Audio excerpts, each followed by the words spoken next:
मला सांगायला आनंद होतोय की आपण काल रविवारीच 23 तारखेला या ठिकाणी भव्य असं रक्तदान शिबिर स्वातंत्र्यवीर सावरकरांच्या आत्मार्पण दिनाचं औचित्य साधून त्या ठिकाणी आयोजित केलं होतं आणि त्या ठिकाणी ते यशस्वी संपन्न झालं। कालच मला सांगायला आनंद होतोय की या ठिकाणी की ज्या ऑक्सिजन वुमन म्हणून आपण काल त्यांचा नामोल्लेख केला ते त्या सुमित्राताई चितळे यांनी काल सियाचीन प्रांतामध्ये ज्या सैनिकांसाठी काम करणाऱ्या एक ऑक्सिजन प्लांट त्यांनी उभा केला आणि खऱ्या अर्थानं काल त्यांचं ते व्याख्यान झाल्यानंतर आमच्या लक्षात आलं की प्रथम देश आणि मग मी शेवटी आहे। आम्ही तर सावरकरांच्या नावानं काम करणारे व्यक्ती आहोत इथं की खरं तर बघितलं तर प्रथम देश ही काल त्यांनी जी एक मनातल्या सगळ्या इथं उपस्थित असलेल्या सर्वांच्या मनामध्ये एक ज्योत पेटवली की प्रत्येक नागरिकाने आज प्रथम देश ही आणि मग माझं कर्तव्य मग मी आणि हे सगळ्या शेवटी आपण काल इथनं शिकून गेलो। खरं तरी त्या प्रत्येक दिवसातून आम्हाला काहीतरी बोध मिळत असतो आपला देश आणि आपण आणि आपली कर्तव्य याची जाणीव करून देणं आणि आज तर स्वातंत्र्यवीर सावरकरांचा आत्मार्पण दिन आणि त्यामुळं आपल्याला ही भावना या निमित्तानं मला वाटते की आपल्या मनामध्ये असते। आज आपण तसं विचार केला तर आजचा दिवस आपल्या दृष्टीने खूप भाग्याचा आहे, कारण कालच आपल्याला मला वाटतं की महाराष्ट्र राज्य शासनाच्या सांस्कृतिक विभागाच्या मार्फत आपल्या पहिल्याच वर्ष आहे छत्रपती संभाजी महाराज यांच्या नावानं दिला जाणारा महाराष्ट्र प्रेरणागीत पुरस्कार ह्या स्वातंत्र्यवीर सावरकरांच्या अनादि मी अनंत मी अवैध मी मला मारील रूपू असा कवळ जन्मला। अत्यंत सुंदर अशा महाराष्ट्र शासनाने हा जो सर्वोत्कृष्ट गीत किंवा प्रेरणागीत महाराष्ट्राचं प्रेरणागीत म्हणून जे काही पुरस्कार दिला त्याचा सन्मान केला त्याबद्दल मी महाराष्ट्र शासनाचं कौतुक अभिनंदन करतो की अशा व्यक्तीच्या गाण्याची निवड आणि प्रथम गाण्याची निवड आपल्या सावरकरांच्या झाली हे मला सांगताना मनपूर्वक खूप खूप आनंद होतो। आणखी याच दृष्टीने गोष्ट आठवते की आपल्या भारताचे ज्याचं नेतृत्व आज पंतप्रधान मोदी करत आहेत त्यांनी मार्सलीसला गेल्यानंतर सुद्धा तिथं त्या ठिकाणी सावरकरांची ती उडी आजही सर्वांच्या स्मरणात आणून दिली आणि असा देशभक्त असा पंतप्रधान मला वाटते की पहिलाच आहेत की ज्यांनी मार्सलीसला गेल्यानंतर स्वातंत्र्यवीर सावरकरांची आठवण काढली। निश्चित आपण भाग्यवान आहोत की आज एक देश विशिष्ट नेतृत्वाखाली काम करतोय याचा आपल्याला निश्चितपणे अभिमान आहे।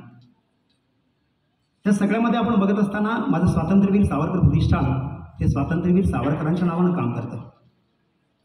श्रीकृष्ण जन्माष्टमी आमच्या संस्थेचा स्थापना दिवस 1974 साली। खरं तरी ही छोटीशी जागा जी आहे कैलासवासी देवगोंडा पाटील यांच्या उदार अशा देणगीतून आम्हाला मिळाली आणि त्या काळामध्ये तत्कालीन सरसंघचालक बाळासाहेब देवरस यांच्या हस्ते या ठिकाणचं भूमिपूजन झालं। याच निमित्तानं मला आणखी एक आठवण होते ते कैलासवासी बापूराव साठे की ज्यांच्या प्रतिमेचं आज आपण पूजन केलं आणि खऱ्या अर्थानं मला वाटतं की आमचा आज भाग्याचा दिवस आहे। 26 फेब्रुवारी स्वातंत्र्यवीर सावरकरांचा आत्मार्पण दिवस आणि महाशिवरात्री ही आमच्या संस्थेचे संस्थापक तत्कालीन अध्यक्ष माननीय बापूराव साठे यांचा जन्मदिवस त्यांच्या पण चरणी आपण आजच्या दिवशी आम्ही सगळेजण नतमस्तक होतो। त्यांचा हा जन्मदिवस हाही आमच्या दृष्टीनं खूप महत्त्वाचा आहे, त्यांच्याही चरणी आम्ही विनम्र अभिवादन करतो। मला माहिती आहे की आमच्या संस्थेने गेल्या वर्षी सुवर्ण महोत्सवी वर्ष साजरं केलं।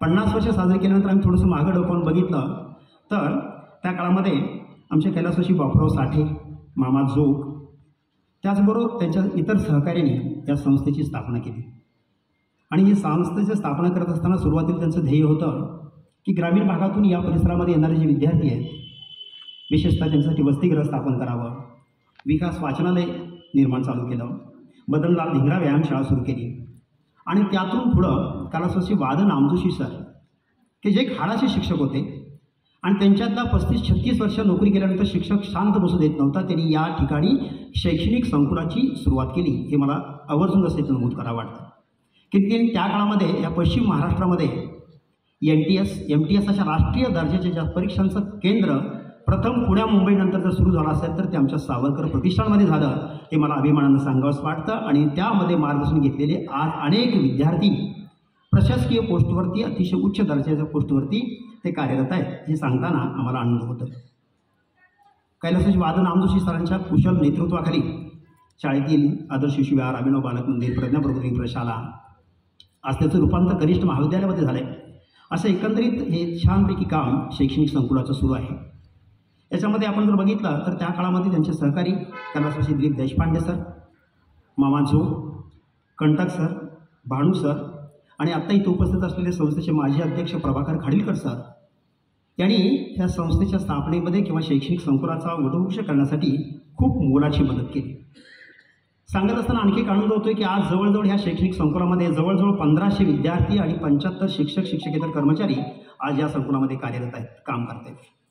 आपण जर बघितलं तर आमची संस्था केवळ सावरकरांचा विचार नाही तर त्या विचाराच्या वरती काम करत चाललेली संस्था आहे.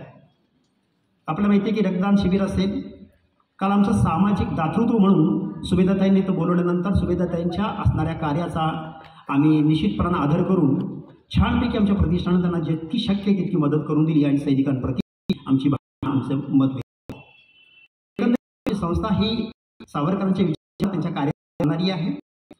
समाजात जबाबदार तयार करावं आमच्या शाळा निश्चित होतं हे सांगताना मला निश्चित आनंद होतो. आणि खऱ्या अर्थाने स्वातंत्र्यवीर सावरकरांच्या विचारातील एक बलशाली भारत निर्माण करण्यासाठी आम्ही सगळेजण आमच्या शैक्षणिक माध्यमातून प्रयत्नशील असतो. आमची संस्था आणखी एक गोष्ट सांगायची आठवते मला की या ठिकाणी राष्ट्रीय संरक्षण प्रबोधिनी अर्थात NDAचे वर्ग चालू करण्याचा मानस आहे. त्यासाठी काम सुरू आहे की जेणेकरून सावरकरांच्या मते आमच्या तरुणांनी आज सैनिकामध्ये सैनिक झाले पाहिजेत, मोठमोठ्या पोस्टवरती विद्यार्थी गेले पाहिजेत. या दृष्टीने NDAची आम्ही राष्ट्रीय संरक्षण प्रबोधिनी इथं सुरुवात करतोय. आज आणखी एक विशेष गोष्ट आपण बघितली तर या संकुलामध्ये शैक्षणिक संकुलामध्ये बसल्यानंतर आपलं लक्षात येते की आज ठिकठिकाणी आमच्याकडे जवळजवळ 11 लॅब आहेत. की इव्हन मला विशेष उल्लेखनीय फक्त सांगतो की आज आपण नुकतीच आमच्या आरांके सरांच्या नामफलकांचं उद्घाटन केलं आणि त्या प्रयोगशाळेचं उद्घाटन आपल्या राज्याचे माजी शिक्षण मंत्री दीपक केसरकरजी यांनी केलं होतं. ती गणित लॅब मला वाटतं की ह्या सांगली जिल्ह्यामध्ये कोणाकडे नसेल इतक्या अद्यावत अशी गणित लॅब आपल्याकडे आहे. फिजिक्स, केमिस्ट्री, बायो या तर लॅब आहेत. अटल टिंकरिंग लॅब आमच्याकडे आहे. मल्टी स्किल फाउंडेशन आहे. बुद्धिबळ प्रशिक्षण वर्ग आहेत. अटाकस वर्ग आहेत. आणि या सगळ्यांच्या माध्यमातून आमच्या विद्यार्थ्यांचा सर्वांगीण विकास करण्याचा आम्ही प्रयत्न निश्चितपणानं करत असतो. आणि हे सांगताना आणखी एक आनंदाची गोष्ट आहे की आमच्या ह्या सगळ्या शैक्षणिक उपक्रमांची नोंद घेऊन आमच्या ह्या शैक्षणिक संकुलाला, प्रतिष्ठानला आणि तिन्ही शाळांना ISO 21001 हे प्रमाणपत्र मिळालं आहे. हे सांगताना मला त्याचा खूप आनंद होतो आहे. आज आपल्याला माहिती आहे की शासनानं नवीन शैक्षणिक धोरण येऊ घातलं आहे.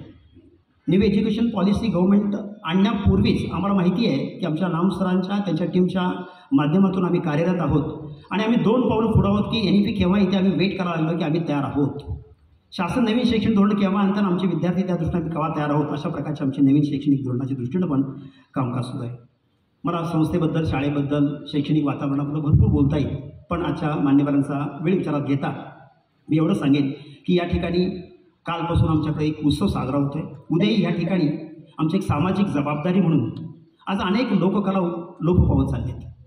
मुलांना पोवाडा म्हणजे काय, शाहिरी काय असते त्याची जाणीव नाही आहे आणि म्हणून थोडीशी त्याची ओळख व्हावी या दृष्टीनं उद्या आपण लोकशाहीर किंवा लोकशाहिरी कला शाहीर अनंतकुमार साळुंखे आणि त्यांचे सहकारी यांच्या माध्यमातून एक जागतिक मराठी भाषा दिनाचं निमित्त साधून आम्ही हा कार्यक्रम आयोजित केला आहे.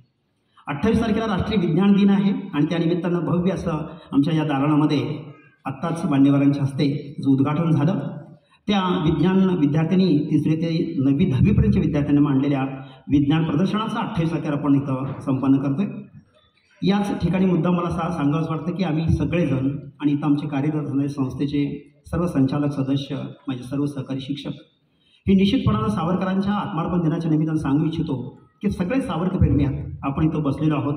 ह्या सगळ्यांच्या माध्यमातून बघितलं तर आमचे सर्व सहकारी शिक्षक, संस्थाचालक यांना खूप खूप धन्यवाद, कारण आपण अशा एका चांगल्या संस्थेमध्ये कार्यरत आहोत. मला ब्रिगेडियर साहेबांना सांगायला एक आनंद होतो की या ठिकाणी ब्रिगेडियर साहेब यापूर्वी इथे येऊन गेले, त्याची मला जाणीव आहे की या ठिकाणी आजपर्यंत सर ह्या व्यासपीठावरती भाऊ तोरसेकर की ज्येष्ठ पत्रकार आणि विश्लेषक त्यांचं इथे व्याख्यान झालेलं आहे. माधव भंडारी, उमेश गळसासी, नरेंद्र आमले, त्याचबरोबर मेजर जनरल शशिकांत पित्रे, त्यानंतर अरविंद गोखले ज्येष्ठ पत्रकार, ॲडव्होकेट अपर्णा रामतीर्थकर, त्याचबरोबर स्वातंत्र्यवीर सावरकर यांच्या वंशज श्रीमती हिमानी सावरकर, डॉक्टर माणिकराव साळुंखे, मोहन आपटे, जयंत नारळीकर, राजेंद्र ठाकूर उत्तूरचे कर्नाटकामधले, स्वातंत्र्यवीर सावरकर प्रेमी शरद पोंगसे प्रसिद्ध अभिनेते, माननीय विजय फटकर सर प्रसिद्ध शास्त्रज्ञ एक ना अशी एक मोठी माडी आली की आज अखेर आम्ही या परिसरातून स्वातंत्र्यवीर सावरकरांचे देशभक्तीविषयक विचार समाजापुढे मांडण्याचा निश्चित प्रयत्न करतोय। या निमित्तानं पुनश्च एकदा आपल्या सर्वांचं मी प्रतिष्ठान शाळांच्या वतीनं आपल्या सर्वांचं पुनश्च एकदा मनपूर्वक या ठिकाणी स्वागत करतो आणि माझं स्वागत आणि प्रास्ताविक थांबवतो। धन्यवाद।